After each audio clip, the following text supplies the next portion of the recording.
Hello, everybody, and welcome to an experiment, I guess you could call this. That's a good name as any. Yes. This is a podcast that we are going to be calling Breaking Ponies, because I have never seen My Little Pony Friendship is Magic, and you have never seen Breaking Bad. I have not. So we are going to be watching the series together and then comparing notes on the shows we haven't seen. Yes, this is going to be one. It's what basically the idea was that it's two completely diametrically Yes, opposed two TV very, shows. very different shows, but also have very strong fan bases and, from what I hear, very good writing. Mm. So hopefully you'll get a little entertainment out of us blundering our way through these two TV shows. Yeah. So, I figured we would start with just what is our experience with each show that we haven't seen. Yeah, well, for me, I'm sort of the My Little Pony expert. A friend of mine online introduced me to it several years ago, back when the first season was still airing. That was like before the whole brony thing really took off. Yeah, it was it. The first episode. I mean, I started at the beginning of the series, but I think the episode that was out at the time when I started watching it was, I think, episode 10, Winter Wrap Up. I think it's either 10 or 11. I can't remember which one it is off the top of my head. And I very quickly went through the first sort of 10 episodes of the series because I just, it's like the Powerpuff Girls, it's got such good writing behind it. It doesn't matter how girly it is. Yeah. I mean, Lauren Faust, who did both of the Yeah, I shows. did. I did watch Powerpuff Girls, but that was like right around the time when I kind of needed to make sure that I wasn't doing things that were not for the you know what I mean? Like right around that age where you kind of are wary about the kind of stuff, about admitting what you watch. Mm.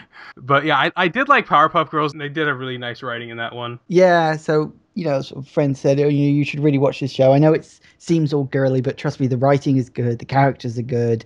You should watch the show. It's surprisingly entertaining. And I was like, "No, it won't be. I'm not going to enjoy this. I'm not going to like this." And several years later, I'm now desperately anticipating the fifth season. And what experience have you had, if any, with Breaking Bad? Before today, because we've previously sort of watched the episodes before sitting down to do the podcast. None, no direct thing. I'd seen sort of adverts for it, or some adverts for it on TV. It wasn't really a big thing over here. I'm not even 100% sure if it was broadcast on telly, because if memory serves, it was originally an online series, wasn't it? I don't think so. It was shown on AMC, I have it in which my is mind a that it which is was. a cable only network. I have it in my mind that it was only on Amazon, or maybe that was just in the UK. Maybe Amazon got their fingers Possibly. on it and only posted it on Amazon. But yeah, I don't think it ever really got broadcast on the TV over here. I mean, it probably has now. So my knowledge of Breaking Bad was minimal. I knew the sort of the basic setup for the plot. Guy dying, decides to build a meth lab to make some money, and hijinks ensue. More or less, yeah, and that's basically the plot. Yeah, so I knew nothing really about the show before today. So, well, as for me, I got into Breaking Bad right around, I think, the fourth or fifth season, almost near the end. But I had heard so much about it beforehand, and my brother started talking so much, glowing like this. You have to see that. He's like, "Do you ever watch Breaking Bad?" I was like, "No, you have to watch Breaking Bad. It's like the best show on TV." And he keeps calling it that. When I talk about any other show, it's like it's not as good as Breaking Bad, which I usually have a hard time arguing with him about that. But I got into it, and the first time I watched like the first 6 or 7 episodes just straight marathon in one day, because they were so good, and of course they always tend to end on cliffhangers, so you just want to keep watching more. And with their like on AMC, they even had like a marathon of the entire series leading up to the final episode, and they did that again this last week, leading up to the premiere of the spin-off series Better Call Saul. They're doing a spin-off series? Yes, they're doing a spin-off series that follows the lawyer character Saul Goodman. I'm guessing I don't Yeah, know you who don't you he don't is know yet. him yet. You don't know him yet, but you will know him once we get into his plot lines. Oh, good. But as for My Little Pony, I know way too damn much about this show for someone who has never seen it. It's everywhere, dude. You cannot escape it online. Prior to today, I had seen 2 episodes. The first one was just kind of incidental because I was at a party and they like MLP at the party, and they were going to show the new episodes that had aired since then, and one of them was the Weird Al episode, and that was the one that I really wanted to see, but I had to sit through the one before it. Because I wanted to, I was just whatever. It's 20 minutes, so it won't take that long. So I had only seen 2 episodes prior to today, but it is impossible to escape it online. There was even a friend who like asked me. I was playing a game. I might have told the story before, but I think I was playing like BioShock Infinite or something, and he messaged me on Steam, and he's like, "Can I ask you an important question?" So I actually logged out of the game, because it would say whatever it is you're playing is playing this game. So I logged out so he would know, okay, you have my attention. What's this important question? It's like, what pony is your favorite? Well, yeah, that's a good question to leave a game out for. And I tell him, I don't know. I've never seen the show. And it's like, you've been online. You know all the memes. You know everything. You tell which pony is your favorite. So it's like... Was that the time you messaged me asking for a name of a pony? I don't think so. Fair enough. I might have told you the story afterward, but because of course I did know their names, but it's just through osmosis, I guess you would say. And so I just picked I don't know, Rainbow Dash. It's like, I knew you were a fucking Rainbow Dash fan. Well, if he asks you again next time, I'm sure you can say it with impunity. I have no idea. My favorite one is cheese sandwich. I don't know. Oh, trust me, give it a little time and you will find your favorite pony. So yeah, that's our experience with the shows up until this point. I guess we'll start with the first 2-part episode of My Little Pony: Friendship is Magic. Yeah, one thing we should point out is because of the number of episodes. Oh yes. Of My Little Pony versus Breaking Bad, it's almost a 2-to-1 scale for My Little Pony versus Breaking Bad. So we're mostly going to be doing 2 episodes of My Little Pony and 1 episode of Breaking Bad. It's also a length thing because an episode of Breaking Bad is about 50 minutes. 2 episodes of Pony comes to about 50 minutes. Get it right? I know what I'm saying.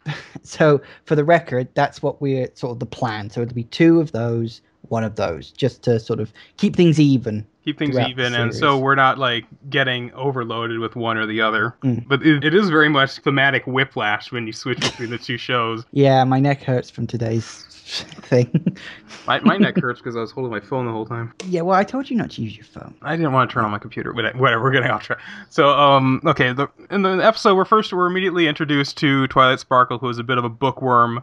She's always kind of locked up in her library doing errands, or kind of like the herald of sorts to Princess Celestia. She's of course we start with the creation story where there's these 2 princesses who created the world, and that's about it. One ruled the day, one ruled the night. Night got jealous that everybody was sleeping during her domain. She's like, screw you all.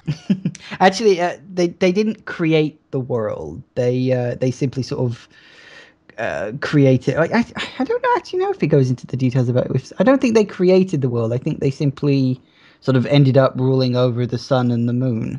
I always said it was a bit strange that Equestria is such a strange land that the sun and the moon won't move in the sky unless Celestia and Luna actually move them. So what the hell kind of physics goes on in that world? I have no idea. But, well, this is probably a world where it's not like 20 billion miles away either. Yeah, something like that. But they could probably reach the moon with a ladder. I'm pretty sure Equestria, or the world in which Equestria is set, because Equestria is not the name of the world, it is actually just a country, but I'm pretty sure it's flat. I think it's a disc world. I don't know for a fact, I'm guessing, but anyway, we're getting off track again. Well, and then getting off track is fine, we always discuss shit. But yeah, so she is doing research and she discovers that something bad is going to happen on the 1000th anniversary, the summer sun celebration, which is basically the solstice. Essentially the solstice, longest day, which is the solstice. She discovers, oh shit, something's gonna happen. The nightmare moon is gonna come and cause darkness over the world. She's gonna cause darkness to last all day. Yes, pretty much. So she sends out her warning message to Celestia, and Celestia sends back, "You read too much. Go make some friends." Which is supposed to be intended as like she's just kind of blowing her off, or I don't believe you, but it ends up turning, that's actually what she needed to do in order to save the world. Yeah, pretty much. So yeah, I mean, Twilight's is Celestia's student, principally. As you say, she's very bookish. So she gets sent to Ponyville. Which is such a through weird name. It's like having a place called Human Town. Well, like I said at the time, there are plenty of towns in our world that have stranger names. Yeah. But I get used to the fact that all the town names in Equestria have Puns. pony-based pun names. Yes, I've heard of them, like Las Negas. Yeah, something there's Las Vegas, there's Manhattan, Oh god. Canterlot, obviously. Yeah. Yeah, all these places have pun names. But Canterlot, that's reaching. well, I think That's Canterlot has always been the name of the capital in all the Pony series. You would know. Actually, no, I want to say for the record, I haven't seen any Pony series until what is referred to as Gen 4, Friendship is Magic. I honestly never saw My Little Pony before that, so I wouldn't know, actually, but the minimal amount of research I've done leads me to believe that. So anyway, yeah, she gets sent to Ponyville. So she gets sent to Ponyville, where she meets everybody. The first one, of course, she meets is Pinkie Pie. He's like, "You're new. We have to throw a party for you." Which, Although she doesn't actually say that. but obviously, that's her immediate thought. Yeah. So she goes and she meets the rest of the crew, who are colloquially known as the Main Six. And so we've got Twilight Sparkle, of course, Pinkie Pie, Applejack, Rainbow Dash, Rarity, and Fluttershy. And of course, Spike, her dragon friend. I wanted to say pet dragon, but that definitely didn't fit. It's never exactly said that he's a pet. He kind of is and kind of isn't. He's just sort of best friend / lifelong companion. I think that's the best way to describe it. Yeah, he's a friend. He seems smitten with pretty much every pony he meets. And the only one who seems to reciprocate is Fluttershy. Well, Fluttershy is, as you may have seen, very animal. I almost compare her to like a Disney princess. Almost. They're kind of all princesses in a kind of way. You know, they're kind of. I mean, you know, they all have very distinct personalities that you could equate to that sort of Disney princess-esque thing, I'm sure. So ultimately, her attempts at research come to nothing because all the ponies keep trying to get her to do things. And the Summer Sun celebration comes along. And it turns out she was right. Nightmare Moon actually comes out and tries to make night last all the time. Yeah, she takes care of Princess Celestia and sort of stops the sun from coming up. So it's eternal light, and that's how part 1 ends. So it ends on a cliffhanger, of course. Well, obviously it's called part 1, so. Yeah, it was specifically called part 1. So of course from there on, they do some research and they discover the only way to stop it is to find the elements of harmony, which is oh so subtly foreshadowed by panning over every character as she mentions each of the elements. Yeah. I mean, it's a kid's show. It's subtlety is not necessarily a necessity in a kid's show. Well, yeah, trust me, you won't find much subtlety in this show. Not that that's a bad thing. No, not necessarily. I mean, sometimes you need. Obviously, you need to be very obvious with kids. I mean, they can't. It could have been much more subtle, or it could have been much more obvious as well. So. You definitely don't want to shout it at the kids. You want them to do a little bit of discovery on their own. But they discover the location of the forest of the elements of harmony, which is some forest they never go into. I do not remember the name. The Everfree Forest. The Everfree Forest. Mm-hmm. And yeah, it's got a wild, untamed forest. Which seems very unnatural to them, which is weird because it is a forest, so it should be all natural. Well, it's not really stated in the first episode, but obviously the Everfree Forest shows up a lot more over time, and you'll learn more that it is sort of slightly magical elements to it, which is why they say it feels unnatural. Okay. But you'll find that out in later episodes, because I mean we've only got the first 2. Give me a break. Obviously we get into it later. So of course they have to encounter all the different hazards that they run into. They run into a manticore, which I managed to call just based on the silhouette. Like, it wasn't that hard. It's a big lion thing with a scorpion tail. It's kind of obvious. If it would have been a snake tail, I would have said, "Hey, it's a chimera." Yeah, true. Yeah, I know my Greek mythology pretty well. Apparently. So yeah, it's actually a combination of Greek mythology and like classic Aesop's fables, because it was basically the lion and the mouse Or in this case, the Manticore and the pony, where she has to pull a thorn out of his paw, and hey, now he's friendly. Yeah, pretty much.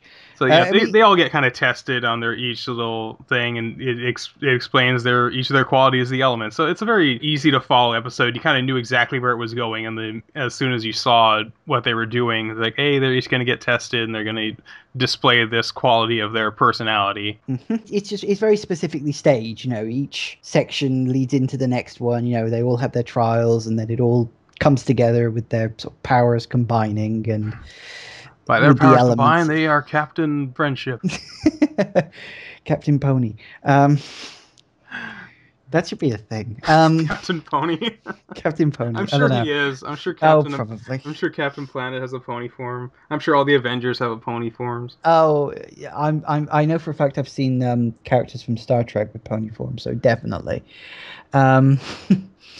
Yeah. So, of course, ultimately they do find the elements and ultimately manage to defeat Nightmare Moon. Big fucking surprise. Yeah. And it turns out Nightmare Moon is actually Princess Luna, Celestia's sister. Which, of course, I mean, isn't that it's explained in the beginning that the two are sisters? Yeah, but she's much smaller than Celestia, which is they explain that she's her younger sister, but she must be considerably younger. I don't know. Pony size is an odd thing. It's never outright explained. Princess ponies do tend to be bigger than others, because you may have noticed that. But Celestia does seem to be the biggest of all of them. But I guess because she's like the grand princess pony or something. Well, if she is in many cases essentially a god, how come she's still a princess? Yeah, we had she's not like Queen Celestia or Goddess Celestia or something. It's the Disney princess thing, okay? Everyone has this argument, and it always comes down to the fact that that's just how it works. They don't have kings and queens; they have fucking princesses. I should also point out they have more than one princess, because they got Princess Celestia, they got Princess Luna, and there's other princesses that come in later episodes. So they all just kind of rule over their individual domains. I'm guessing. Yeah, kinda. I can't really go into too many details without spoiling future episodes for you, so I'm gonna sort of skip over that. But let's just say that it works out in the show. Okay. Well, to summarize. Well, the first thing that I did notice about this show is that the animation is really, really good. It's a very different kind of animation, because I watched a lot of, well, not really a lot of anime, but I watch anime. I watch like adult cartoons like Family Guy, South Park.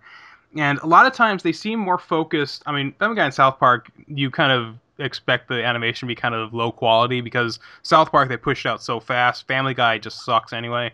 But something like anime, they seem to focus, they want to make each individual frame look really good. So they spend a lot of time creating like really good artwork, but then the actual motion of the characters, or like the mouths. I mean, how many times have you seen anime where nothing is moving except the character's mouth?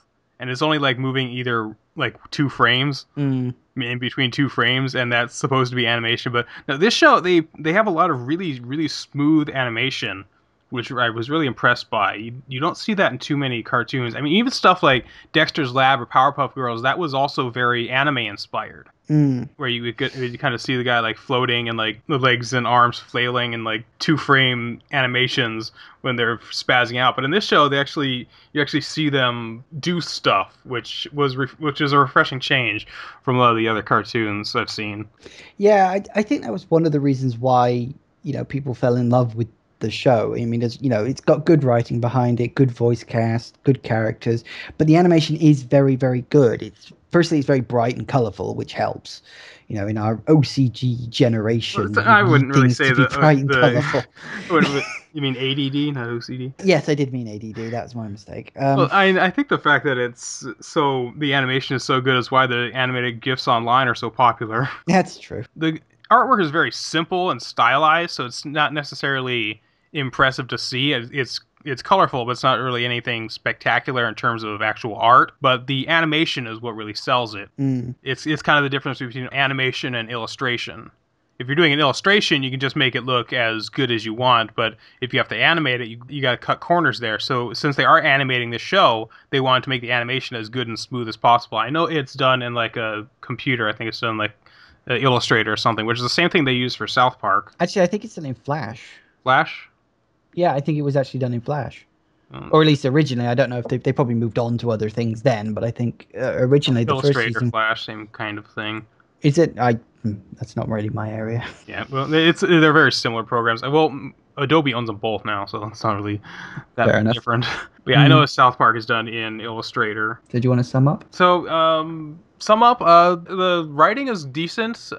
They do kind of make this world, and they work on building it up. They introduce us to sort of our audience proxy in Twilight, where she's sort of supposed to be. You don't know about these characters. Obviously, they have to introduce themselves. You meet the entire Apple family, including Granny Smith, which is such an awful pun. Yeah, you'll notice that pony names don't really make much sense because a lot of them have names to do with their jobs, but obviously they weren't born doing their jobs. Yeah, So that's always something that's bothered me about a lot of naming conventions, not just in shows like this, but in like video games, like the character of Chrono in Chrono Trigger. Apparently his parents knew that he would be going back in time at some point, so they named him Chrono. yeah, of course. Yeah, like I said, it's one of those weird things you just have to sort of You accept as just kind of part of the accept it show. because in some cases it actually does become relevant to the plot in some like stories where the character was actually created with that name for that reason. Yeah. Again, I can't go into details without spoilers, but there Of are. course, now that you're saying spoilers, that's almost a spoiler in and of itself. That I know something is going to happen in the future to explain why they have No, these names. no. Nothing is explained as to why they have all these particular names. But there are characters that have specific names that you think, did their parents call them that? Like as a kid? And you think, well, if they did, how did they know that it's better to It's not like think about it. what was Granny Smith's name before she was a granny? Yeah. It's like what was Scar's name before he got the scar? That's exactly it. Apparently his name was Taka. Yeah, actually, that does have an explanation. Apparently, that was in Lion King too, wasn't it? I haven't seen that movie, but Actually, I heard it was in the novel. oh, was it the Yes, novel? there was a Lion King extended universe novels. Ah, okay, fair enough. Because we're getting off track now. So, Yeah, we're very much getting off track. yeah, that's the first two episodes of Friendship is Magic. Yay! Now we move on to Breaking Bad. What Yes, was your honest opinion of the first episode, knowing nothing about the show? no, nothing but intriguing, curious, and yeah, I mean, I do want to know sort of what happens next. I kind of feel that some plot elements that are going to be coming up I've maybe guessed at. So it was enjoyable. It starts off with our main character. It starts off at the end, which is I personally I find that kind of annoying, but that's just a And personal they thing. like to do that. They like to start it off with action happening. They did that in Star Wars as well. Yeah, true enough. And they do that in a lot of shows, even if it leads to telling the story kind of out of order. Because if they did start off with the story as it was, it'd be like they'd be starting off with the family like eating breakfast or some shit. Yeah, but which isn't very exciting. You obviously have to grab their attention the first like 2 seconds. again, that comes down to the ADD generation. Got it right that time. So yeah, it starts with our main character, Walter White, driving a Winnebago, or as I would think of it, a caravannette. But there's two dead bodies in the back. He's wearing a gas mask. He has somebody slumped in the passenger seat. Also, so wearing a obviously, gas right mask. off the bat, you're like, "What the fuck? How the hell did this happen? Did I skip an episode?" Or something? He's also not wearing pants, I should add. And he accidentally, well, he doesn't really crash the Winnebago, but he just runs it off the road. And he then gets out. You hear sirens in the distance, and he just gets out a gun. And then it cuts back to, what was it, 3 weeks earlier or something?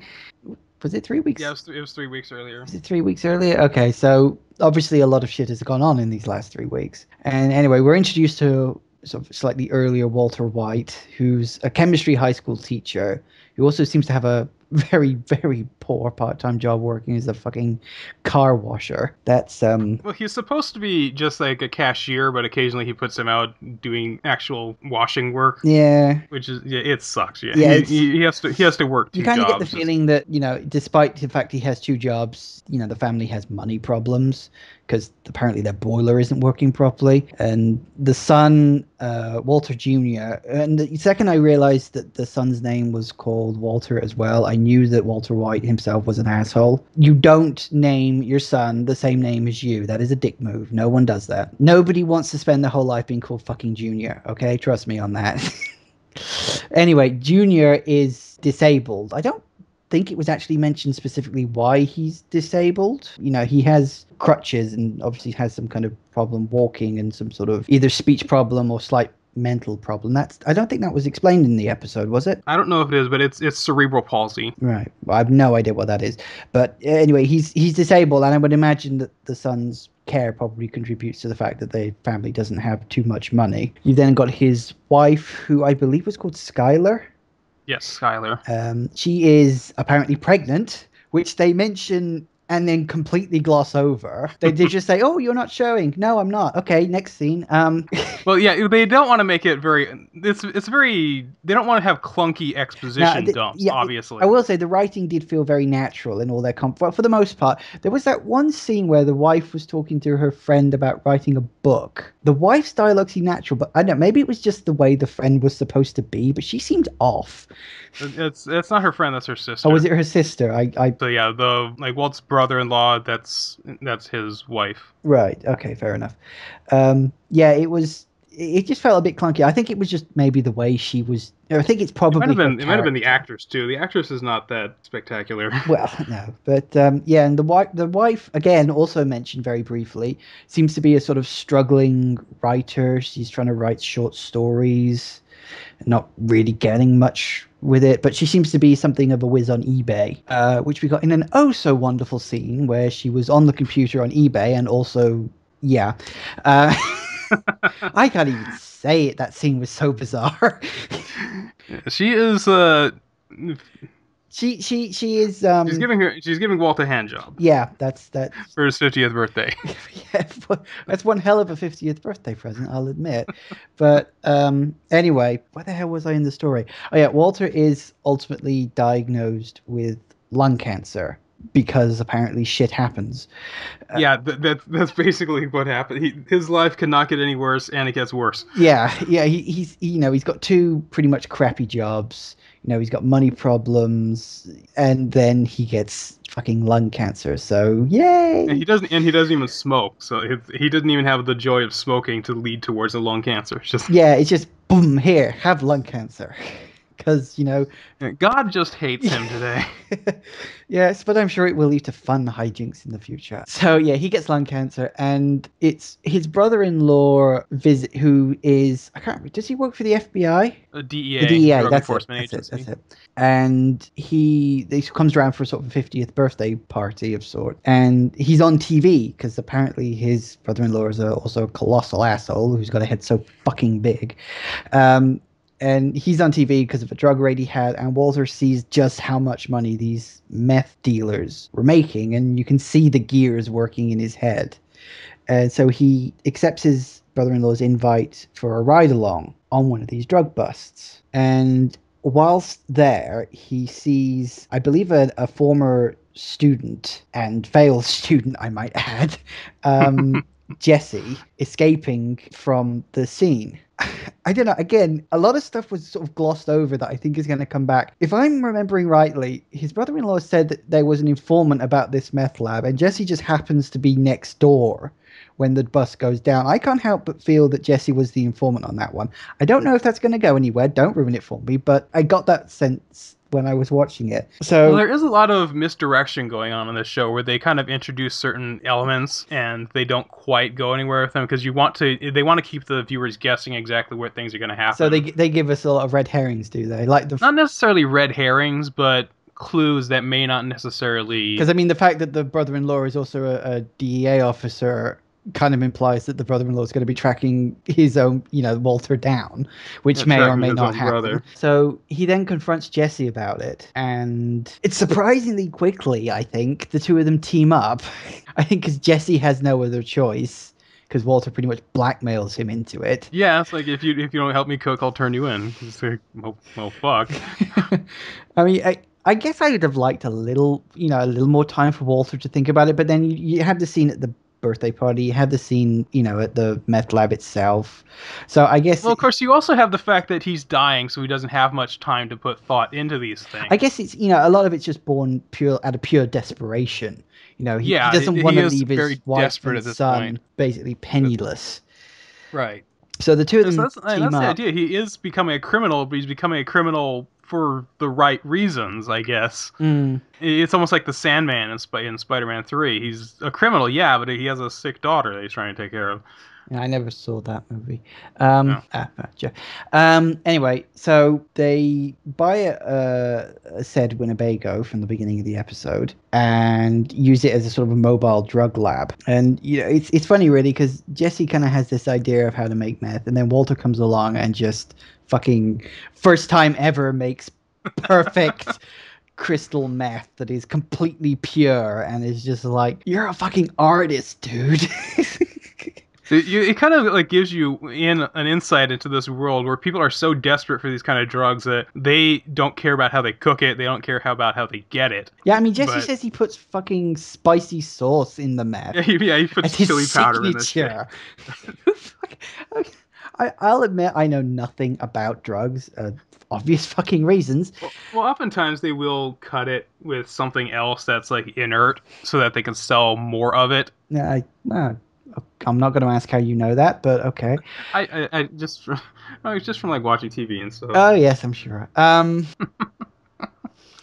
god. So yeah, anyway, Jesse goes to his contacts, who I believe is the brother of the guy he was originally working with before he got busted. I forget their names. In fact, I can't even remember if they fucking have names. But they're understandably upset with Jesse and sort of force him to take them to Walter, which ends up in a surprisingly hilarious standoff where Walter is completely naked. Well, almost naked. He's wearing underpants. He has his Walter Whiteys on. He's wearing underpants and an apron and being held up at gunpoint. That's an interesting situation to find yourself in. Yeah, it's a very interesting visual. When you're held up at gunpoint, not only in any case you're kind of ready to do what they say, but then when you're naked, you really want to do what they say. So, of course, being a chemistry teacher, and it's sort of explained that he's really, really smart, so he's clearly good at his job. He creates what was it? I can't even remember what the chemical is. Phosphine gas, and shuts the two drug dealers in the Winnebago, effectively killing them. So he's off to a great start, by the way. Yeah, we have a death count of 2 so far. Death count of 2 first fucking episode. So he kills the drug dealers, and then I guess he's just sort of panicking. He just drives off. Yeah, he has no idea what to do and he hears like the sirens approaching. One of them threw a fag out the window and set the place on fire. So he knows he needs to get out of there. By which he means a cigarette, yeah. Yeah, oh yeah, I should probably point out. In England, fag is a slang term for cigarette. Don't ask me why. For the record, it does also mean homosexual, but that just gets really fucking confusing in this country. Trust me, there are plenty of other words we've got for homosexual in this country as well. So let's not go there. Anyway. Fag is too good of a word to waste on homosexuals. Yeah, that's just what we call them. You know, a fag, a ciggy, some things like that. Cancer stick is popular one these days. Oh yeah, cancer stick. Yeah, so sort of the grass around the Winnebago is on fire. So Walter drives off. He's wearing a gas mask. Jesse, who got knocked unconscious when the drug dealers took him out the car, is also unconscious, thus bringing us back to the beginning of the episode. Of course, Walter's he's collapsing. You know, he doesn't know what to do, and he thinks the police are coming. And of course, it just turns out to be the fire department who were called because of the fire that was started before. I'm guessing the guy in the cow house called them. Yeah, the cow house. Yeah, Jesse is shown very early on to be a bit of a moron. But well, not really a moron. He just never really cared about learning. Yeah, he wasn't a very good student. It's also implied that he also takes meth as well as making and selling it. Making, selling, meth, any kind of drugs, I guess he would. He's a bit of a. He's a doper. He's a doper. He's a bit of a user. Yeah. Yeah, he's mental basically. So, yeah, and the episode ends where it began. Although the fire department drives by, they think they give him a second glance because he's standing there with no fucking pants on, but they can't worry about him. He doesn't look like he's having any trouble. Yeah, obviously they think he just pulled over because he heard the sirens and he doesn't want to stop them. Yeah, probably something like that. And so Jesse wakes up. He's got one shiner of a black eye. I mean, seriously, that just looks horrible. They did crush his head against a rock. Yeah, and that's pretty much the end of the episode, isn't it? Really, I don't think of anything I missed. Basically, so of course now they have these two dead bodies to deal with. Yeah, I'm curious to see if we find out what they're going to do with that. I'm assuming that's in the next episode. Or maybe not. Maybe they've just dumped them in the desert. Oh, good luck with that. And they've got a meth lab, a mobile meth lab that's full of toxic gases and chemicals and glass all over the floor. So that's good fun. So, Yeah, they have quite a bit of crap to clean up, and they've only cooked once. yeah, they cooked once. I mean, it was a good cook, but they've only cooked once. They've cut off Jesse's supplier, so now they've technically got no one to sell to. So yeah, things are looking up. So yeah, all in all, I am curious to see what's going to happen next. You know, there's a lot of unanswered questions. There's a lot of potential plot threads. I mean, he doesn't tell his wife about the cancer at all, so that's going to be an interesting conversation when that bombshell hits. Yeah, he has plenty of stuff he has to lie about. I'm curious as to see what happens when someone finds out he's taking stuff from the high school he works at. Was it a high school or was it a college? It was high school. It's a high school. Yeah, it was a high school. Yeah, because he took equipment from the high school chemistry lab to build the meth lab. So again, I'm curious what's going to happen with that, and just let's see what happens next. Yeah, that's basically how every episode ends. Let's see what happens next. We got to find out.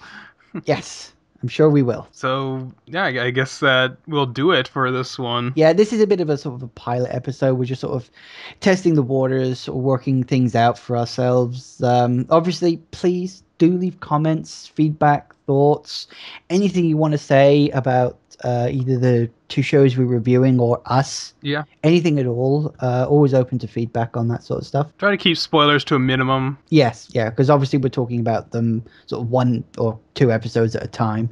So obviously don't spoil it for us as well as anybody else who might not have watched the shows. So that will do it for them. This has been Breaking Ponies, and we will talk to you next time. Yep, see you in the next episode. Bye. Bye-bye.